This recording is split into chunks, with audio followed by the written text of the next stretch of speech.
In today's episode, I have the pleasure of speaking with Dr. John Douillard. Dr. Douillard is a globally recognized leader in natural health, Ayurveda, and sports medicine, and he's the visionary creator of LifeSpa.com, which is one of the web's leading Ayurvedic health resources. With millions of views and thousands of articles, Dr. Douillard is truly evolving the way ancient wisdom is understood today. It's such an honor and a pleasure to have you here today. Thank you. It's great to be here, Michelle. Thanks for having me. And, even as I read that little bit of the bio, I am struck by how often I've used the resources and articles that you've published on lifespa.com for my own personal use and to share with a student or client as well. So thanks for putting all of that out there too, because it's an incredible resource, and we'll certainly have a link to it from the show notes. I'd love if we could just start by having you share a little bit about your journey. Now, you have training in chiropractic medicine and Ayurveda, and I've certainly heard of that fitting together before in my past and meeting folks who have that kind of background. But you also have this piece in sports medicine. And so I'm kind of curious, like if you could start by sharing a little bit about your background, your history, and your journey, and how you came to kind of blend really the worlds of sports medicine and ancient holistic health. That's really interesting to me. Well, yeah, it's an interesting story. I was in chiropractic college in LA back in the early 1980s, like 1981, I think it was, when I heard the word Ayurveda for the first time. And there was a lecture in LA somewhere that I heard was going to be like yoga and meditation and Ayurveda. So I went. And afterwards, I went up to the Ayurvedic doctor and I said, hey, I'm training for an Ironman triathlon. I'm just wondering, what does Ayurveda think of doing all that exercise? And he looked at me and he says, like, what is that? And I said, well, it's like a 2.5-mile swim in the ocean. It's a 112-mile bike and a 26-mile run. And he looked at me like I was crazy and said, why do you do that? I didn't really have an answer really prepared, and no one ever asked me that before, so I didn't really know. So I just hemmed and hawed, and he looked at me and said, do you meditate? And I said, yeah. I was happy to say yes to that. And he said, do you sleep when you meditate? I said, deeply. I get this really deep knockout sleep. It's fantastic. And he looked at me and he said, well, kind of hate to break it to you, but sleep is different than meditation. Meditation is a state of being alert and resting at the same time, and sleep is you're conked out. And I said, oh gosh, didn't realize that. And he said, you're exhausted, and that's why you can't stay alert and resting in your meditation. And he goes, it's way too much. And I said, well, what if I was able to like not fall asleep in meditation? Would the exercise be okay? And he was at that point wanting to get rid of me. And he said, yeah. And then I was off. And that became sort of my marching orders. I started going to meditation retreats on the weekends, like once a month. And then I went for this 2-week meditation retreat. And this is absolutely 100% true story in my book, Body, Mind, Sport, which is all about the exercise part of my life, called Jet Fuel is the last chapter, where I went into this 3-month runner's high zone experience where I was competing at an extraordinarily high level for me. I was sort of a decent, this was in the South Bay, where triathlons really took off in America. So I was competing and racing with a lot of the top athletes, and I was okay, but all of a sudden I started becoming good, like competing and winning medals and things like that, which was like shocking to me. A lot of my friends thought I was on steroids. A lot of them started to meditate because that's what I started telling people the real story was. But anyway, but it was not only just in my sports kind of runner's high zone thing I was also in my clinical internship, and I had this like level of bandwidth academically that I never experienced in my life. Like all of a sudden I could do so much more with so little effort.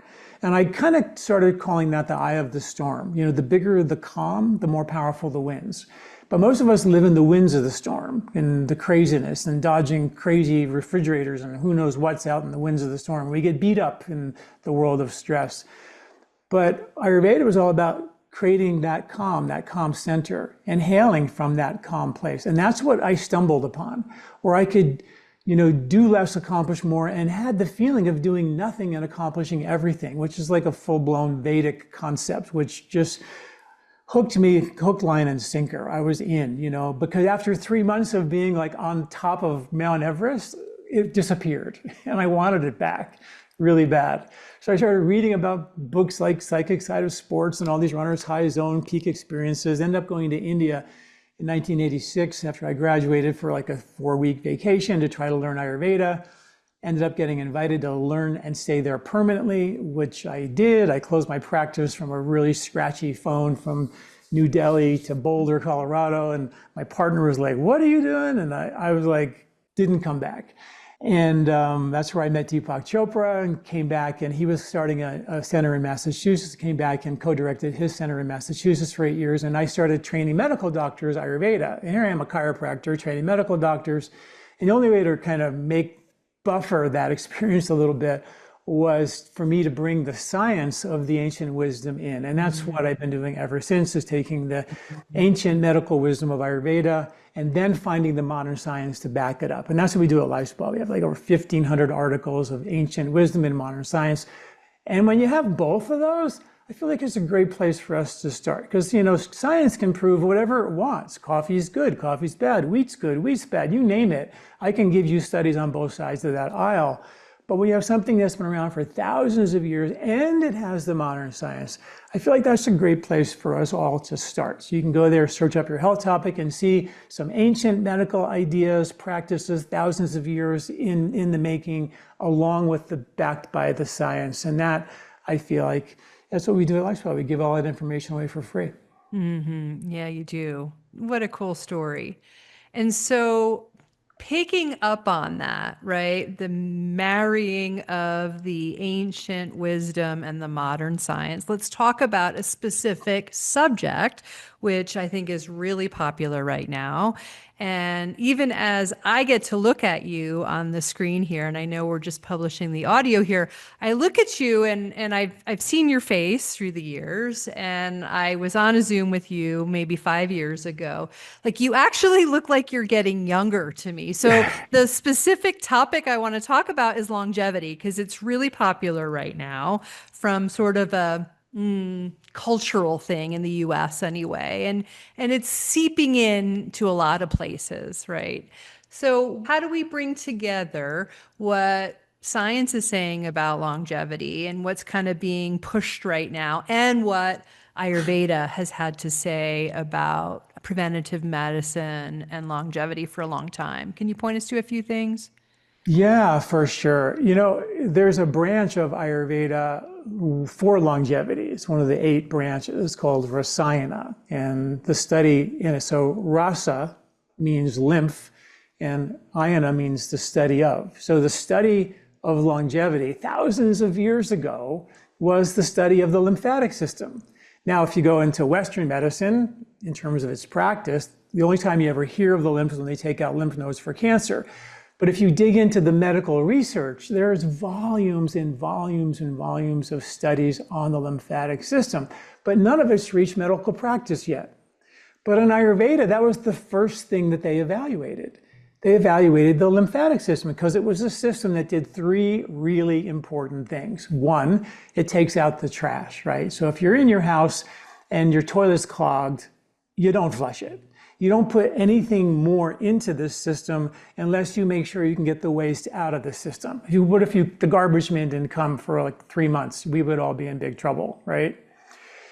So the lymph is all about taking out the trash. It's also carrying our immune system, right? And if that's stuck in traffic, we're in big trouble. You can have either an overzealous immune response, autoimmunity, or we can have an underperforming immune response. And neither one of those are good.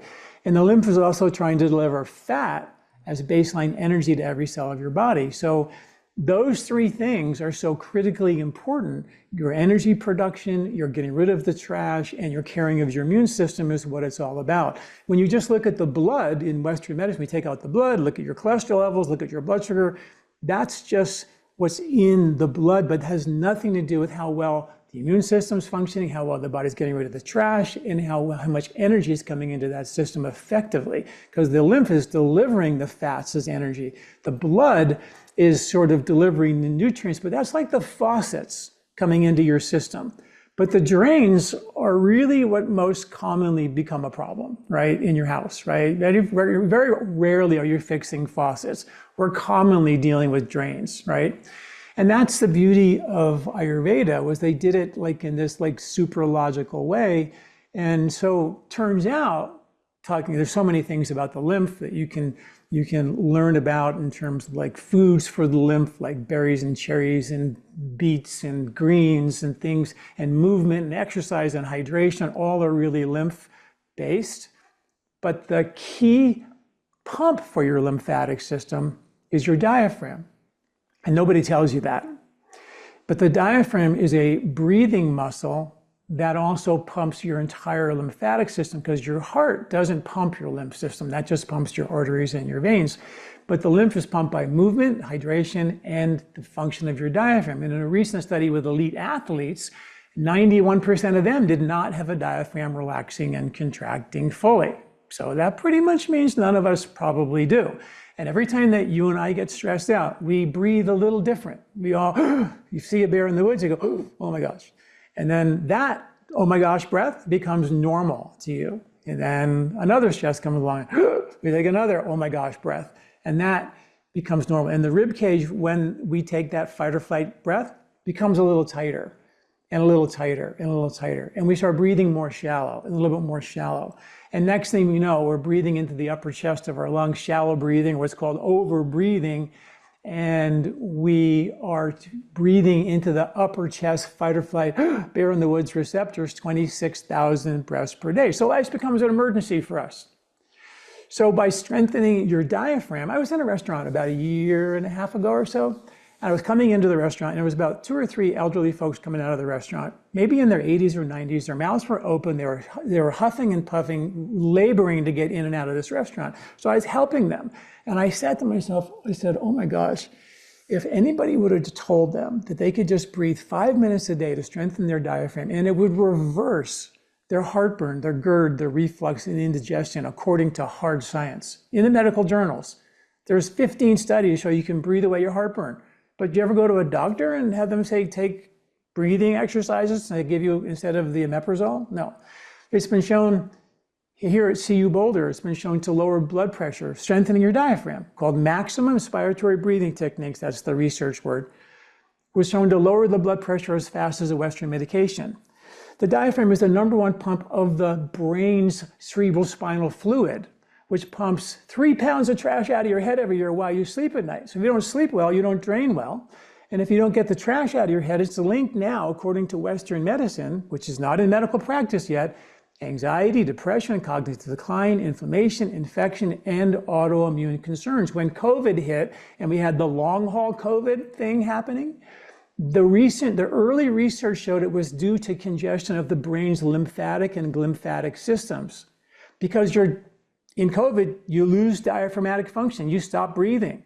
You lose the pump. The pump brain can't get its trash out. And now it doesn't know how many fire trucks to send to the immune event somewhere in your body. It sends too many or too little, and that becomes a problem.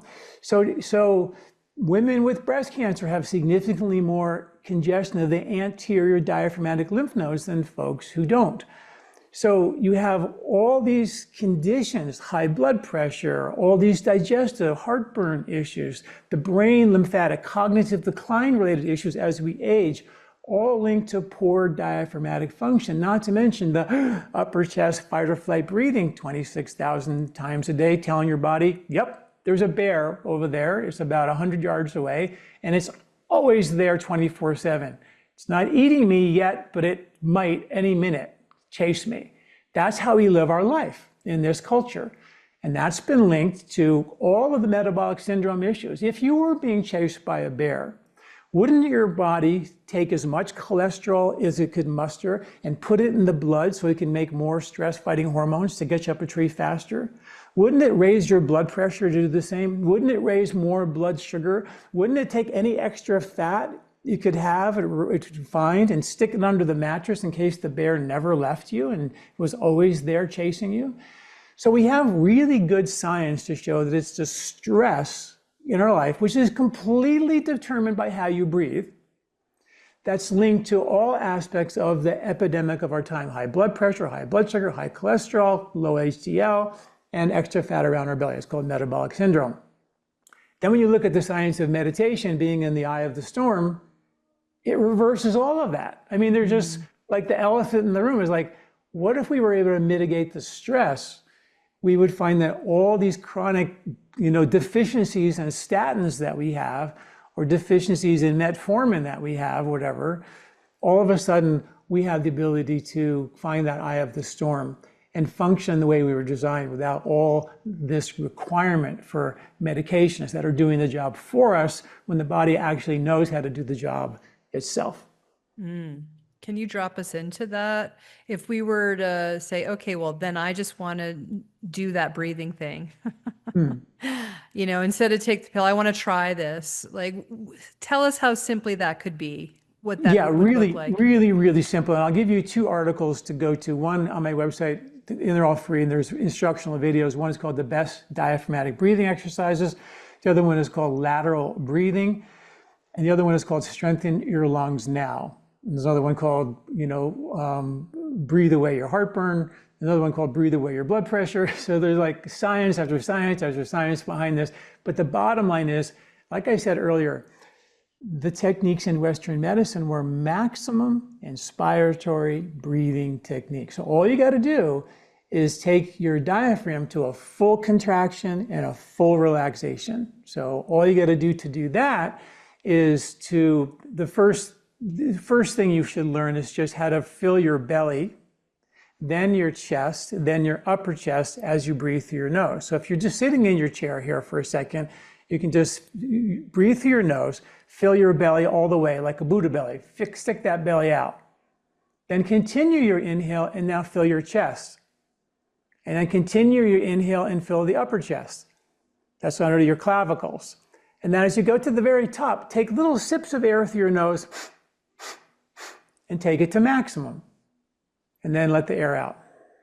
Now let's do that again.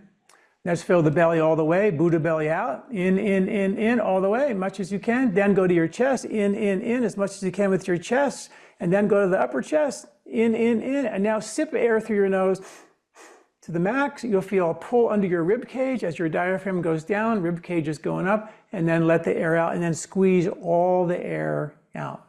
Now to make this a little bit more exciting, we can take the arms over your head and reach for the sky like someone is like in a cowboy movie, and they're like, reach for the sky, that kind of thing, right?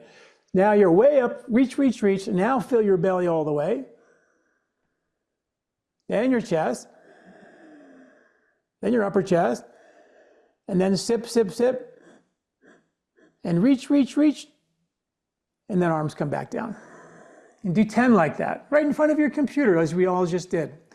That's your rib cage is going up as you're reaching, your diaphragm is going down as you're breathing in, and you're separating the adhesions between your rib cage and your diaphragm, which create a rib cage, literally a cage that's squeezing your heart and your lungs 26,000 times a day. Very cool. And thanks for taking the moment to even do that. I just wanted to give a real-time connection to how simple it could be, right? And then there's plenty of additional resources that we can point folks to back it up and practice it again, right? But this is what we're talking about. Yeah. So let's talk a little more about Ayurveda and the role of dinacharya, which is really our daily routines, right? And living in sync with nature. I mean, that's kind of the root of how we look at our day in Ayurveda, right, is in cycles that are no different than the cycles of nature. And so for our busy modern listeners, maybe there's just one non-negotiable Ayurvedic practice that would come out of this pot we'll call dinacharya or daily routine that you believe is most critical for resetting the nervous system and supporting long-term health. Yeah, that's a great question. And the most important thing when you wake up, when you wake up in the morning, And the earlier you wake up, the more still and the more calm and the more quiet the environment is. The lakes are all perfectly flat. Everything is still. You kind of want to entrain that stillness inside of you. Now you're waking up, your nervous system is still. The environment is still. We want to create a resonance and bring that stillness into our physiology and then carry that silence, that eye of the storm, with you throughout the day. That's as simple as it is. And my favorite way to do that is to just, if you can do it outside, I always like to get outside and do it, but do it, if you can do anywhere you can do it, is just sit there and just sit up in bed even. As soon as you wake up, sit up in bed and close your eyes. We sleep with our windows open and it's like frigid in our bedroom. It's like 50 degrees usually. So it feels like the outside, which is very healthy for you if you have good covers and a hat. I have no hair, so hats help. And then what I'll do is I'll just breathe really slowly and just become aware of my breath. Just watch your breath, watch yourself breathing. It's like the simplest thing in the world. And as you become aware of your breath, you start to just slow the breath down. And I often will, like at that point, introduce a word which is called gratitude and be grateful for that breath, and express like, wow, this is so cool. And now what I'll do is I'll take my awareness to the space around my body, the silent presence around the space that I'm in at that moment. And if I'm outside, it's like almost like you can cut it with a knife, it feels like. You can feel that silence of the morning dew and that feeling. And then now my awareness is that. And that awareness of that silent presence is really the awareness of the field, the quantum progenitor field that is the creative source of everything. And once again, I introduced the word gratitude, because so grateful for everything that's been coming out of that field. And on that field, because I'm feeling that silence inside of myself by being aware of the breath, feeling that silence around me, and I realize that there's not a lot of difference between that silence inside of me and the silence around me. And I start my day by entraining those two things. And that's kind of, I really believe, what meditation is about, what yoga breathing is all about, what prayer is all about, is tapping into the source of your God, whatever picture you want to put next to that God. But that's the creative intelligence, which even Einstein called it intelligent. Max Planck called it intelligent in the 1930s. They didn't want to say God, but that's what they were talking about. And so I love starting my day creating that resonance between my mind, my heart, and my breath in the field around me and inside of me. That's beautiful. Thank you. Yeah, we'll talk more about some of the other things you might do throughout your day a little later on in the podcast, but that's really helpful and simple again. So let's talk about, maybe I'll use the word trends or health initiatives that you're seeing sort of in this integrative health field, and maybe things that we as non-medical people, whether we're yoga teachers or Ayurvedic practitioners or yoga therapists, we should be aware of, right? Because I think that there's a beautiful way that we can come together and offer collaborative care when we work on our side and we know what's happening on the other side of the integrative medical spectrum, if you will, Western or allopathic. So can you talk about what some of the bigger, more important integrative health initiatives or concepts that are happening right now or on the horizon that we could be aware of and tie ourselves into in meaningful ways?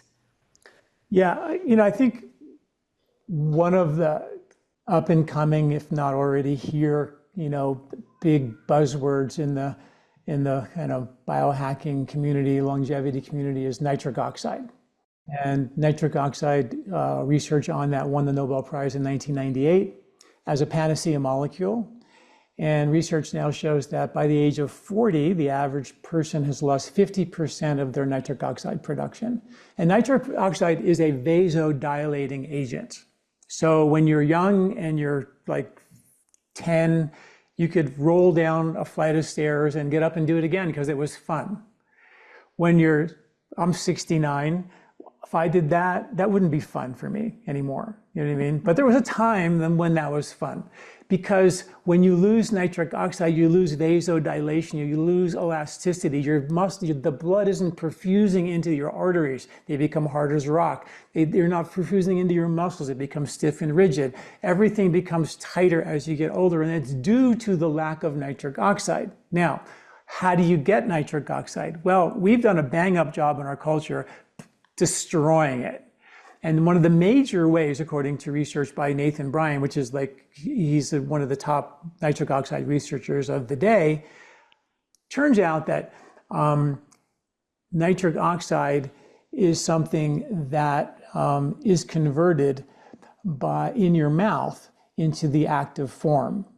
So when you eat a beet, which has nitrates in it, or arugula, which has nitrates in it, or a watermelon or spinach, but beets and arugula are top nitrate forms. And the nitrates in like deli meats, which we know are like toxic and synthetic and cancer causing, they're sort of preservatives. Well, the nitrates in foods like beets are the preservatives of the beets. Ever wonder why beets stay hard for like ever? Sort of. It's because of those nitrates that provide this longevity benefit for them. And when you eat that beet with the nitrates in it, your mouth has bacteria in it that convert the nitrates to nitrites. And when you swallow those nitrites from the bacteria in your mouth, it creates a wave of nitric oxide throughout your body. But if you have fluoride in your water, welcome to America. If you have fluoride in your toothpaste, if you have mouthwashes that kill 99% of the bacteria, you just wiped out all of those bacteria. If you wake up in the middle of the night with your mouth open, or you wake up in the middle of the night with a dry mouth, or you wake up in the morning with a dry mouth, you killed all the bacteria in your mouth that convert the nitrates to nitrites.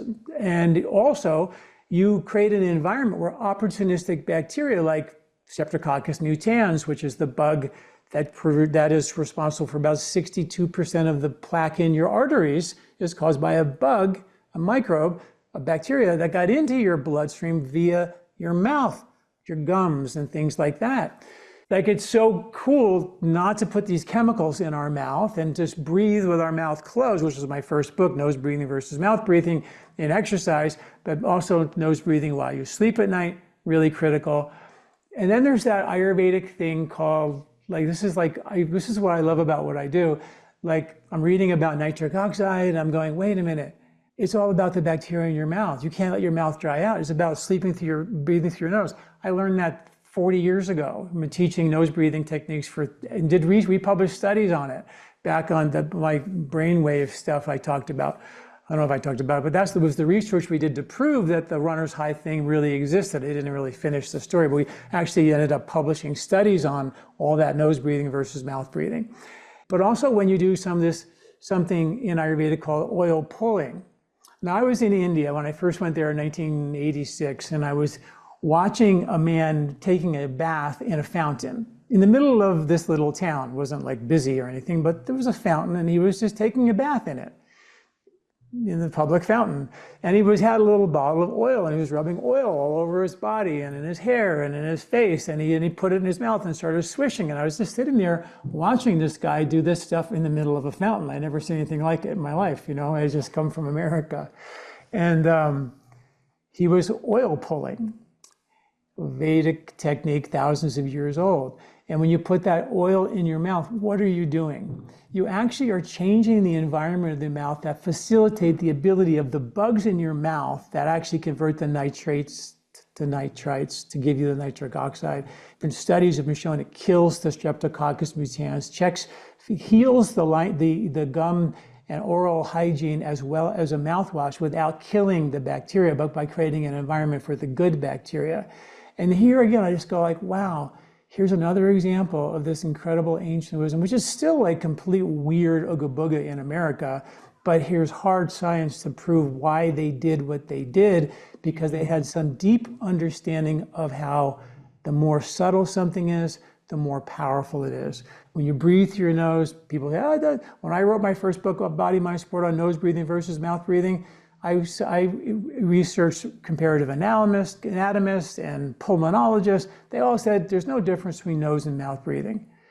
Now there's research measuring the subtleties and the power of those subtleties about breathing, the difference between breathing through your nose and your mouth. So that was just a perfect example of eating more beets and arugula, getting rid of the fluoride out of your water. I wrote a couple of articles about this, so you can get like a water filter you can just put on your counter that gets rid of all the fluoride. They're not all the water filters do that, but you don't want to be drinking fluoride in your mouth, which kills the bacteria, because we already have the pesticides and insecticides on the food we're eating that kills the bugs on the plant. And when you eat those insecticides, they kill the bugs in your mouth that make the nitrates into nitrites, but also, and the nitric oxide, but they also kill the microbes that make the enzymes to help you digest things like wheat and nuts and beans and seeds and lectins and nightshades and all the harder to digest things that everybody says, well, don't eat wheat, don't eat dairy, don't eat nuts, seeds, beans, lectins, goitrogens, oxalates,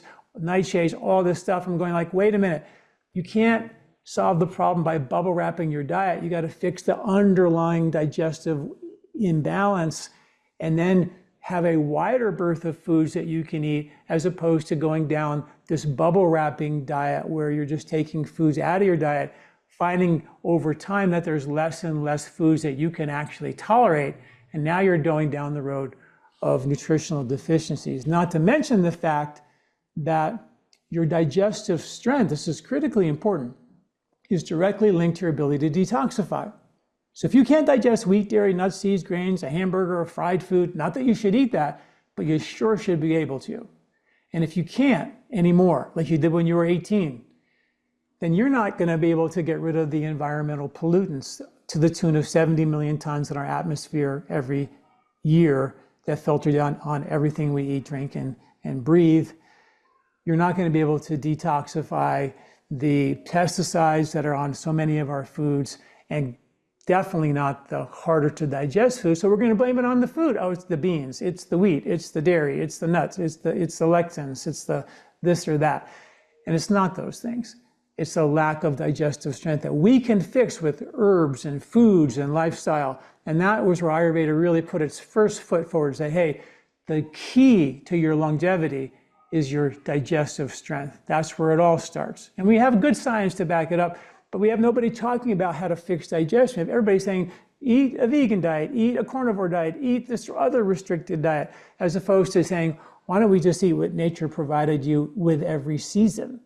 Nature has seasons, and the foods in those seasons provide the antidote for the extreme cold or heat of that season. Like the nuts and the seeds that the squirrels are eating now as we go into winter are antidotes for the coldness and dryness. And they occur in the fall for winter eating. In the summer, you get fruits and vegetables that dissipate the heat. In the spring, you don't get a lot.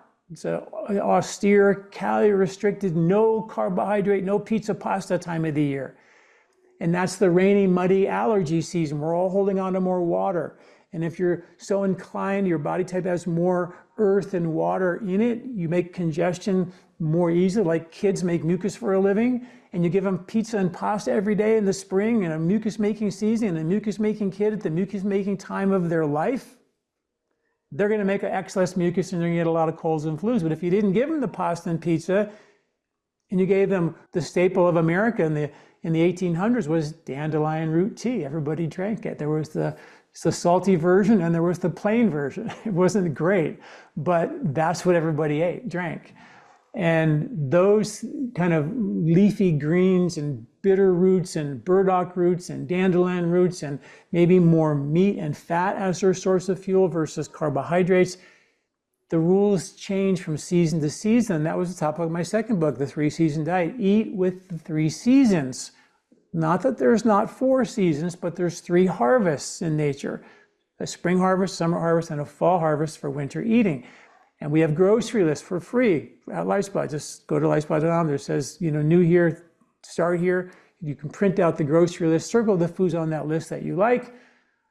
take it to the grocery store, eat more of those foods, and now if they're organic, you're getting the right bugs in the right season to inoculate your gut with the right microbes that change. Your microbes in your gut change from season to season to season, according to Stanford research on the Hadza tribe, the last remaining hunter-gatherer tribe. So all this is like super duper logical, but none of us do it. We just say, well, eat a vegan diet, eat a super restricted carnivore diet, or don't eat carbs, or don't, it's like nuts. There's a carbohydrate season, it's the fall.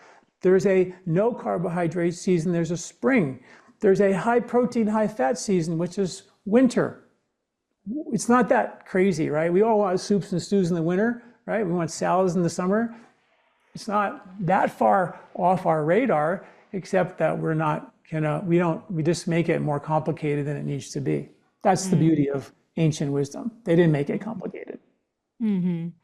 And I think that's a great place to kind of circle back on this whole thread, in that I guess what comes up for me is that it can get really overwhelming and complicated. Like, as you were speaking, I was like, oh my God, it's the fluoride, and it's the environment, and it's the food chain, and, and all of those things are true. And yet, Ayurveda encourages us to go back to simple things. And even by introducing a couple of small changes, they can have a big difference. It's not an all or nothing lifestyle. It's one that's aligned with nature, even if we spend more time breathing in and out through our nose than our mouth, even if, we do the oil pulling, which I have to admit is not my favorite thing to do, but small things like that can make a big difference. It doesn't have to be that we have to change everything all at once.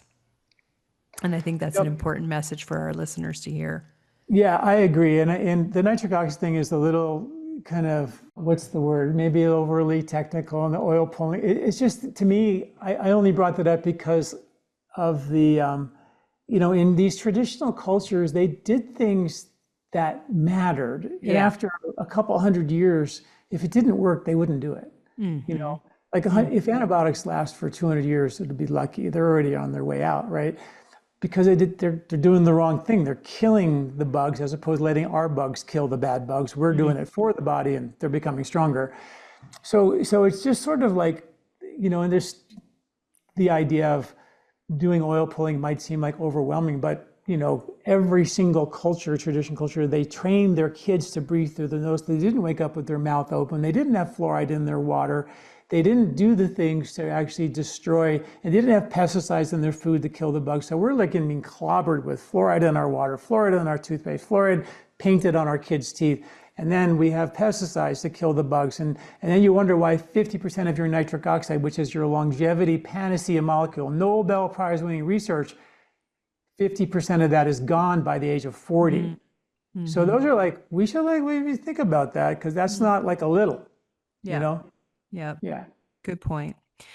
So the next question is kind of like a two-part question, and it has to do with your website, which is not just like a website, but an incredible resource. So your platform, let's call it a platform because that's what it is. So lifespa.com has a huge reach, right? And maybe there is one common misconception that you need to correct or clarify for a new audience about Ayurveda that you can do through that platform. Maybe you see that, someone who's new that wants to learn about Ayurveda comes there, and then there's a common misconception. So that's kind of part one of the question. And then the other part has to do with just kind of like our current climate. The digital landscape right now is just so saturated with conflicting wellness information. And I want to know, because you have had a track record now, you've been doing this for a while, how have you built and maintained trust on your platform with your big online audience? So let's talk about the platform. Somebody coming in new, what is it that you try to clear up about Ayurveda and point them into something more solid? And on the other side, like, how do you maintain your platform in this age of disinformation and sort of all this wellness stuff that may or may not be accurate being spreaded out there? Yeah, well, that's a really, really, really good question. I think the answer, really simple, is number one, truth never changes. You tell a lie, they can't remember the lie, but truth never changes. Ayurveda is the same as it now as it was thousands of years ago. So what I do is I'm going to kind of filter out, okay, here's a really cool technique, here's the science behind it. It's been around for 5,000 years. There might be something to it because we have science and it's still here, right? So that's one thing. And the other thing that I think is that, so that's what makes it like people trust us. And I think also the fact that we give away the knowledge in great depth for free for ever and ever and ever. We've been doing that. And I think people really like the fact we're not trying to sell them for every little thing, you know. We obviously have an Ayurvedic store. I've been formulating products. That does what that does, pay our bills. But the knowledge has been free for decades and decades now. We've been doing this for 41 years. The other piece of that puzzle is that the misconception of Ayurveda is that you have to learn Sanskrit or you have to have a different religion. I'm not a Hindu. I'm not into that religious aspect of Ayurvedic medicine. What got me was the story I told you. I experienced this like zone thing that blew me away just by meditating and finding that eye of the storm. And the bigger the calm, the more productive I was in my life. That felt great. Being in the winds of the storm, getting beat up every day, feeling like life's an emergency, coming home exhausted at the end of every day, that doesn't feel great. So Ayurveda, when I looked into it, was really, and my teachers told me, this is not Vedic, this is not Indian, this is universal knowledge. Our ancestors studied nature. They studied cycles of nature. They understood that there were invisible bacteria. They talked about the microbiome, which you can't see 5,000 years ago, written in the Rig Veda. They called them krimi. And what they said was, you don't want to kill, they said there's good bugs and bad bugs that you can't see. But you don't want to kill the bad ones. You want to change the environment. Let the good ones kill the bad ones. They'll take care of it for you. That is like, what? We're still not doing that, but we know that we should be doing that. Change the environment, the ecology. Even the 2004 Microbiome Project, the first rule that they put out in 2004 when the Microbiome Project came out, the first warning was, don't kill them. Treat the ecology, the environment, let the good bugs proliferate. That's your biggest immune benefactor, right? We still haven't really gotten that message fully. So it was a deep, in-depth study of nature. They understood circadian rhythms.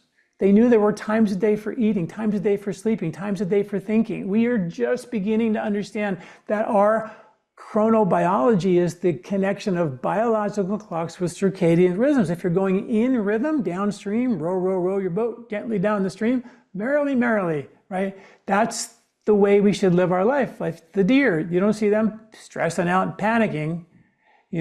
Nature's silent and still and calm, and versus how we live our life in this kind of crazy, crazy way. So the circadian rhythms are about getting your biological clocks and circadian rhythms in sync with each other. And the lifestyle, the dinacharya you mentioned, that was all part of that. So for me, it was like, I didn't need the religious part. That's like Ayurveda. Veda is not the religion of Hinduism. Veda means truth.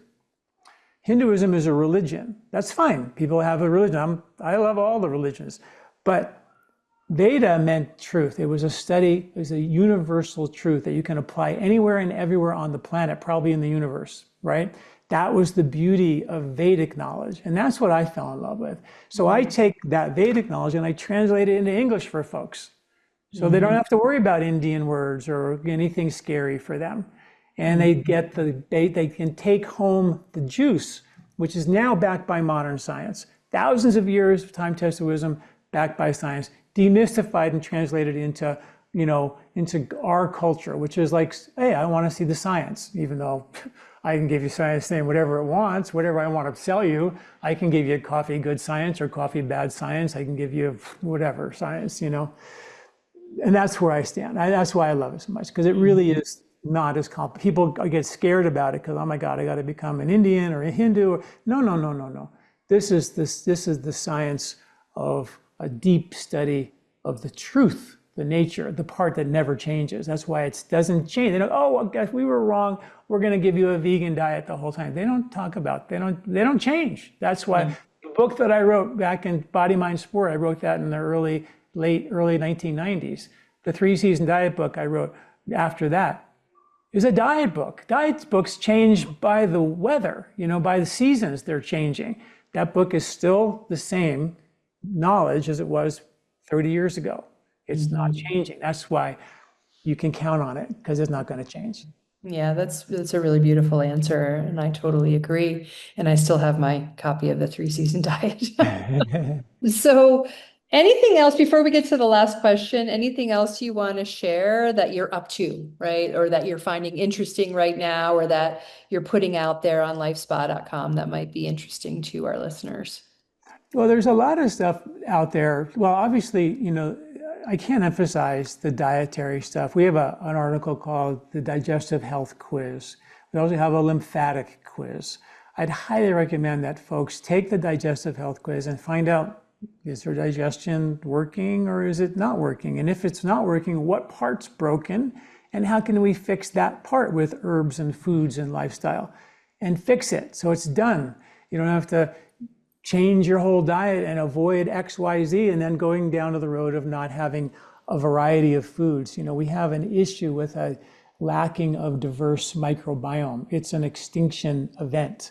When they did a study with mummies from museums in New Mexico and Arizona that were 1,000 years old, they measured their microbiome, and they had such a level of diversity in their gut compared to the modern humans that they were so shocked by the lack of bugs in our gut that they literally called our lack of microbial diversity an extinction event.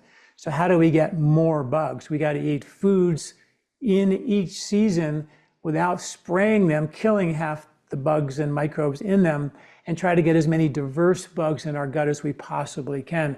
And that's as simple as seasonal eating, but it also requires really good digestive health. The reason that we have a gut immunity is because of the irritating foods that we eat. The nightshades, the lectins, the goitrogens, the oxalates, the anti-nutrients, the things that are on vegetables, the fibers, which are hard to digest or don't digest at all. And those are hormetics. They create hormesis, which is a little bit of irritation, causes an immune response. And that's called our gut immunity, which is 70% of our immune system. You take away all those harder to digest foods, and now we have no reason for gut immunity or a healthy, robust immune response. And I know we're running out of time here, but I could give you study after study after study on why harder to digest foods create that irritation and create the immune response. One study real quick, people who ate wheat compete people who were gluten-free, but they didn't have to be, they were celiac. They weren't celiac. The people who ate wheat had 4 times less mercury in their bloodstream than people who were gluten-free but didn't have to be. They had significantly more killer T cells, more good bugs and less bad bugs than the people who were gluten-free but didn't have to be. And those celiac folks who think wheat is their poison, yes, they become hypersensitive to it. They should stop eating it. But if you talk to people who have celiac, that doesn't solve their lifelong problem, which is nutritional deficiencies that continue way after they stopped eating the wheat. Wheat was not the problem. It was a broken down digestive system where wheat became the hypersensitive trigger, but I still run the risk of long-term nutritional deficiencies, which means even the celiacs have to go back and troubleshoot, run a fine-tooth comb through their digestion, fix that weak link so we get that robust immunity and that delivery of the good stuff and get rid of the bad stuff the way we were designed. And that's the key to longevity. Mm-hmm. That was really clear. Thank you. So last question, you talked about what you first do in the morning. I'm kind of more curious now. I always ask this question at the end, like we need to do the work ourselves, right? If we want to be a practitioner of this stuff, whether it's yoga or Ayurveda, like we've got to set our own we have to do our own work first, and we can call that sadhana. We can call that daily practice, daily ritual, daily routines. It's a very important aspect of how we train our yoga therapists, like work on you first before you want to help others. So tell me a little bit more about your daily routines, and it might look like all aspects of your life, right? It doesn't have to be a separate time where you're practicing something. And I don't imagine that is the case with you. So give us a little more insight into your daily routine. Okay, so first thing I do when I wake up is I meditate. I do that resonance thing that I talked about. And that's kind of how I start my day. And depending, time permitting, what I have room for, that will employ some breathing and some yoga. And then after I do all that, then I'll either work out here at the house or I go to a small gym and I do a few things there as well. And then, and before I do that, after I meditate, I like to put something in my stomach. And as we get a little older, we need a little more protein, and because you want to maintain your muscle mass. So I'll have a kind of some type of protein meal, like maybe some eggs and arugula salad, or some broccoli, or some spinach, and some kind of maybe some really healthy Ezekiel bread with some almond butter or peanut butter, something protein-esque and healthy that I'll have when I go to the gym. And so those are the main things that I do to kind of get the day started. And then, of course, depending on the day, I do still see patients. I'm writing and teaching a lot. I always make the biggest meal of the day, my midday meal. That's been something that's been around for thousands of years. We now finally figured out in modern science that there's biological clocks for eating that turn on at lunchtime. Europe still does it that way. Asia still does it that way. We used to do it that way when we were all agricultural. Then we decided to change it and make everybody have a big supper together and have a little ridiculous lunch that they feed kids in schools. Yeah, enough said there. It was a little crazy how we eat. We eat in front of our computer with a salad for lunch. The minute when the body really needs fuel, then we crash and burn in the afternoon. So we eat Starbucks or chocolate kisses or some kind of injection to get you through the afternoon because you're crashing and burning because you have no gas in your tank.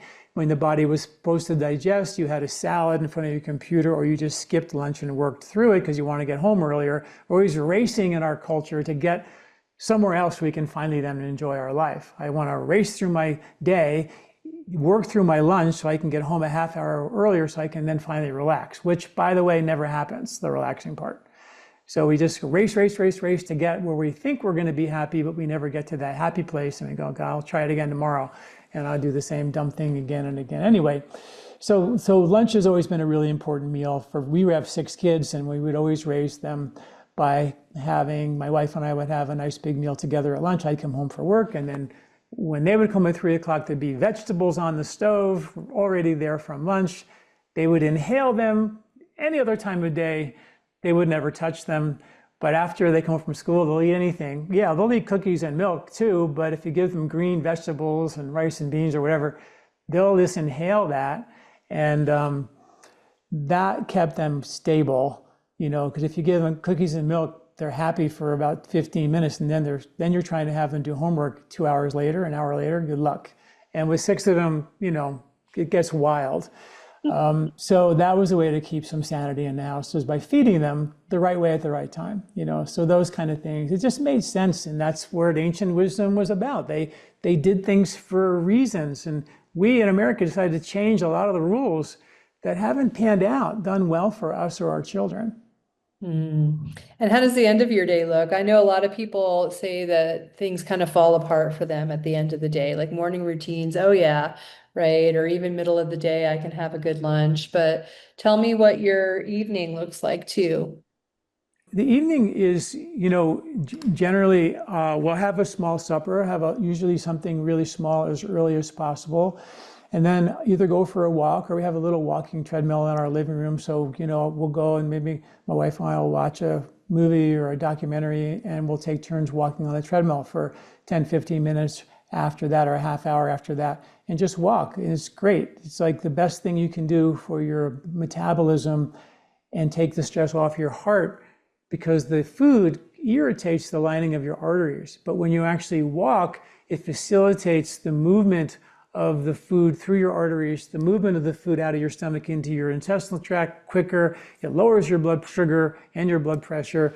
The research on that is really crazy. Then I generally like to go to bed early, read. I read. We have all of our lights in our bedroom are red, and then so I'll read for a little under a red light, and then I will conk out and go to sleep. I do take some low dose melatonin, which is called microdose melatonin, because at 69, I don't make the melatonin I did when I was, 29. So you can hack that by taking, research shows that microdosing, like 0.1, 0.2, 0.3, 0.4 milligrams of melatonin is enough to hack the aging process. And because melatonin is the body's most powerful and potent antioxidant, and nature's got a way of getting rid of us as we get older and stop making babies. And one of those ways is to not produce melatonin as we once did. Between melatonin and nitric oxide, there's a lot of crazy science. If you want to learn about melatonin, I did 2 podcasts with a melatonin researcher, Paula Witt-Enterby, and she did research on melatonin and cancer and melatonin on osteoporosis.